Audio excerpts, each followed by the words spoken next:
Welcome two माय channel ममता Chauhan RMS में आप सभी दर्शकों को ममता का प्यार भरा नमस्कार। आज मैं आप लोग को एक कजरी गीत ला रही हूँ। आई होप कि आप लोग को बहुत अच्छा पसंद लगेगा। अगर आप मेरे चैनल पर नए हैं तो मेरे चैनल सब्सक्राइब करना ना भूलें। चलिए हम गीत को शुरुआत करते हैं। बहुत ही मार्मिक गीत है। इस गीत में एक सहेली दूसरे सहेली को अपने मन की बात कह रही है। ए सखियाँ खेले देहूँ आसो भर सवनवा बा। ए सखियाँ खेले देहूँ आसो भर सवनवा बा। फिर नैहर सपनवा बाना। ए सखियों खेले देहूँ आसो भर सवनवा बा। हो फिर नैहर सपनवा बाना। हो फिर नैहर सपनवा बाना। घटा घेरे घन घोर बुन्नी परे चारो। घटा घेरे घन घोर बुन्नी परे चारो। ओ सखियाँ हमरा के जाए के गवनवा बा। हो फिर नैहरवा सपनवा बाना। हो सखियाँ हमरा के जाए के गवनवा बा।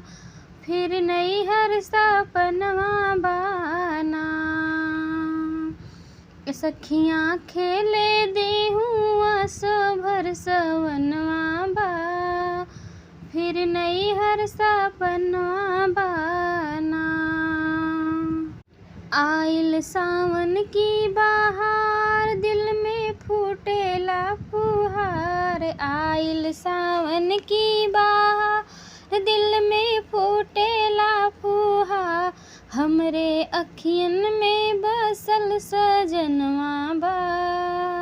हो हमरे अखियन में बसल सजनवा बा। फिर नैहर सपनवा बाना।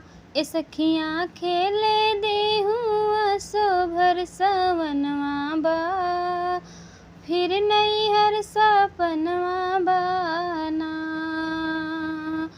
हो फिर नैहर सपनवा बाना।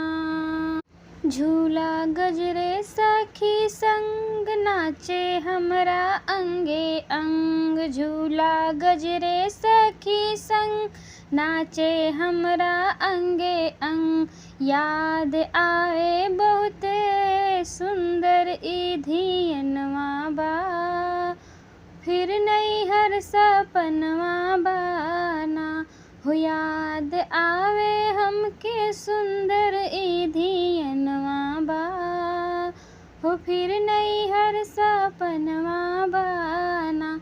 ए सखियाँ खेले देहूँ आसो भर सवनवा बा। हो फिर नैहर सपनवा बाना। घटा घेरे घन घोर बुन्नी परे चारो। घटा घेरे घन घोर बुन्नी परे चारो। ओ सखिया हमरा के जाए के गवनवा बा।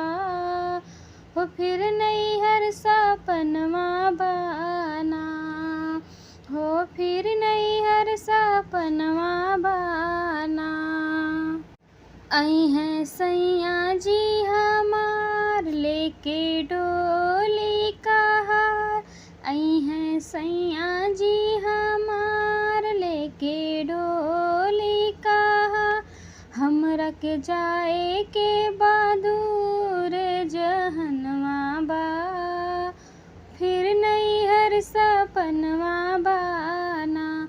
हमरा के जाए के बहादुर जहनवा बा। हो फिर नैहर सपनवा बाना। ए सखियाँ खेले देहूँ आसो भर सवनवा बा। हो फिर नैहर सपनवा बाना।